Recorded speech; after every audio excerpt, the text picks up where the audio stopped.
Comme on est faible, comme on est flou, nos idéaux se sont pendus. Faut-il qu'on s'habitue à tout? Faut-il qu'à tout on s'habitue? Comment on s'entraide quand on est fou? La peur de l'autre entretenue. Faut-il qu'on s'habitue à tout? Faut-il qu'à tout? Jeudi prochain va être autorisé à nouveau, comme la loi l'autorise, le rend possible, les expulsions de logements des personnes qui sont en situation difficile. Cette mesure est tout à fait inacceptable et inadmissible pour deux raisons. La première, pour des raisons humaines, évidemment. Beaucoup de familles sont aujourd'hui en grande difficulté et n'ont pas la possibilité de payer leur logement dans de bonnes conditions, ne serait-ce que les loyers qui sont extravagants. Et donc, d'un point de vue humain, c'est inacceptable. Mais la deuxième raison, c'est surtout, j'allais dire, que c'est totalement inefficace. Il faut savoir que sur les Bouches-du-Rhône, il y a 6000 demandes d'expulsion de logements sur le département et seulement 1000 sont mises en exécution par la force publique. Ce qui prouve que ces mesures de répression contre les personnes qui ne peuvent pas payer leur loyer sont inefficaces. Et qui plus est, celles qui sont mises à la porte de leur logement, les 1000 familles qui restent, se retrouvent à la rue, ont une grande difficulté, et les services sociaux de l'État ou des collectivités sont contraintes de remplacer ce problème de logement, et donc de leur offrir des logements, alors, ou des hôtels, ou des foyers, etc. Donc d'un point de vue humain, c'est inacceptable, d'un point de vue économique, c'est totalement stupide et irréel. Il faut donc changer radicalement de politique. Le logement doit être un droit. Le logement est un droit d'ailleurs de la Constitution française. Tout le monde doit avoir un droit au logement et il faut changer radicalement de politique. Plusieurs mesures peuvent être prises tout de suite. La première, c'est tout simplement d'interdire l'expulsion de tout logement des familles en difficulté sans offre de relogement soit sociale, soit publique, d'une façon ou d'une autre. Donc interdire toute expulsion sans offre de relogement. La deuxième mesure à prendre, c'est ni plus ni moins que de s'engager très farouchement, comme le propose le Front de gauche, Jean-Luc Mélenchon et nous-mêmes, pour la construction de logements sociaux massifs en France.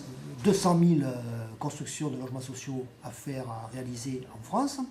Pour construire ces logements sociaux, on ne peut pas compter sur celles et ceux qui investissent sur le marché financier et qui spéculent sur la construction.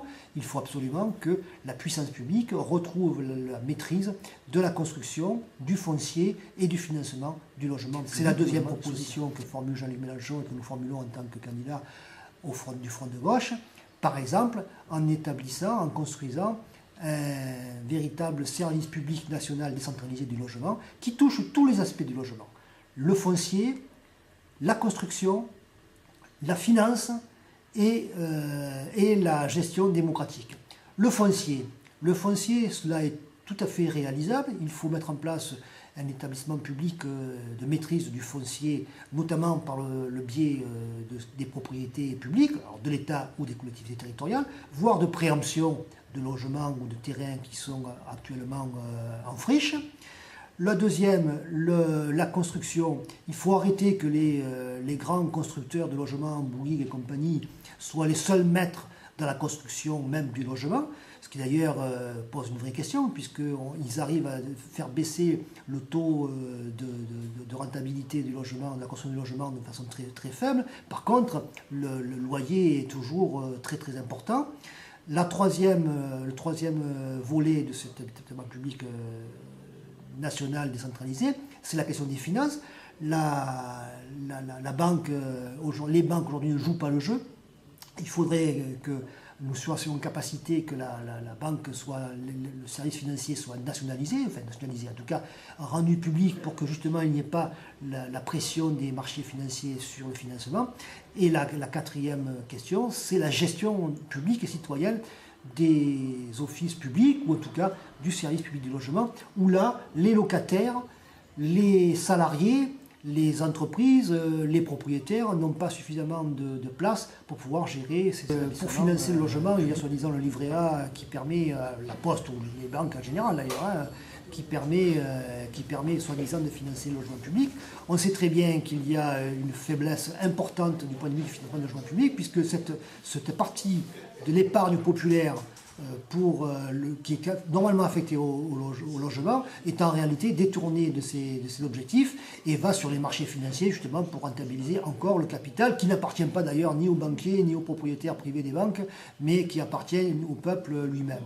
Donc j'allais dire que la proposition de François Hollande est bien sympathique et bien gentille, mais de doubler le taux du livret, enfin la capacité du livret A ne réglera pas la question. Il ne faut pas doubler la capacité l'investissement du livret A, passer de 16 000 euros, 15 000 euros, je crois que c'est 15 000 euros à 30 000 euros, ne réglera pas le problème. Il faut surtout que l'investissement, l'économie des Français aille vraiment au logement social et au logement public. Voilà. Mais il en est de même du 1% du logement que devraient payer les entreprises, qu'aujourd'hui elles payent à 0,70, 75, quelquefois, la plupart du temps à 0,5%. Et en plus, ces 0,5% ne vont pas tous ces euros ne vont pas forcément à la construction de logements sociaux, mais vont tout simplement à la construction en général, ce qui d'ailleurs est un scandale, puisqu'il y a aussi une partie privée qui est utilisée par ce biais-là.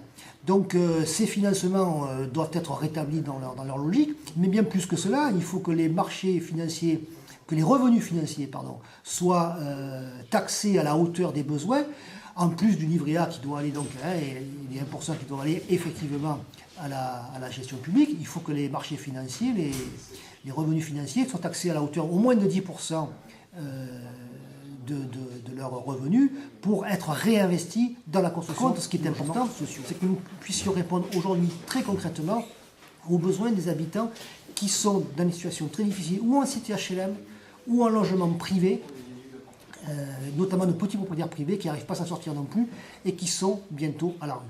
C'est, par exemple, ici à Marseille, il faut le savoir, il y a sur la ville de Marseille 5000 logements construits par an.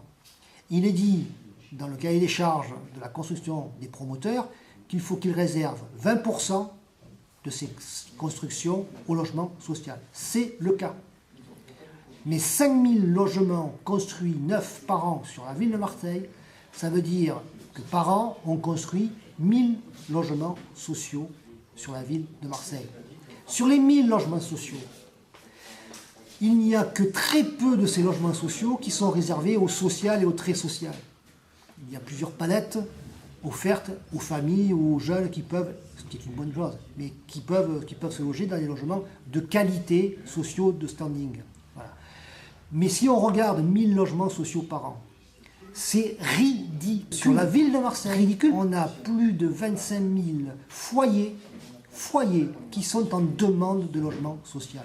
Donc faites les comptes, 25 000 foyers qui sont en demande de logement social, il faudra donc 25 ans pour essayer d'arriver à atteindre le seuil nécessaire pour répondre aux besoins actuels. C'est-à-dire que si on continue à ce rythme, et non seulement la ville de Marseille, Jean-Claude Gaudin, mais malheureusement la communauté urbaine, Eugène Caselli et la majorité actuelle de la communauté urbaine respectent ces engagements-là. 1000 logements sociaux construits sur Marseille, ça veut dire 25 ans pour répondre aux besoins d'aujourd'hui, de 2012. Mais dans 25 ans, combien aurons-nous besoin de logements? Donc c'est une stratégie et une politique qui n'a qu'un seul objectif, vendre les terrains publics aux promoteurs privés, qu'ils soient les plus rentables possibles, et ça ne répondra jamais aux besoins.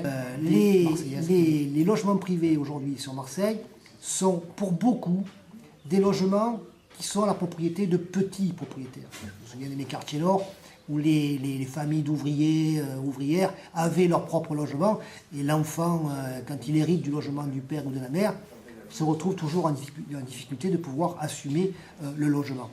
Il faut donc trouver une solution pour que la puissance publique aide, y compris ces petits propriétaires, ouvriers, employés, chômeurs parfois, afin qu'ils puissent rénover leur logement dans de bonnes conditions, offrir des loyers qui soient accessibles aux familles les plus en difficulté, et donc ce pôle public de logement doit être, financier de logement, doit être aussi un moyen de les aider, ces petits propriétaires, ouvriers, employés ou chômeurs, à pouvoir construire des logements, enfin rénover leur appartement et leur logement, afin de l'offrir.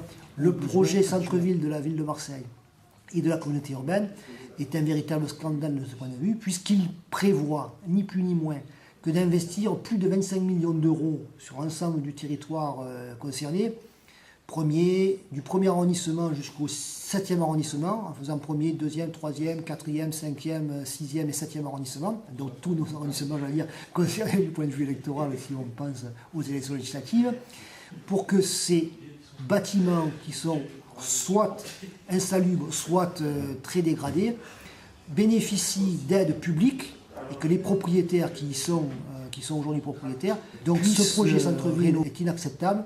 Il faut que la puissance publique investisse très largement dans le centre et dans le péricentre de la ville de Marseille. Marseille est une ville pas riche, pauvre.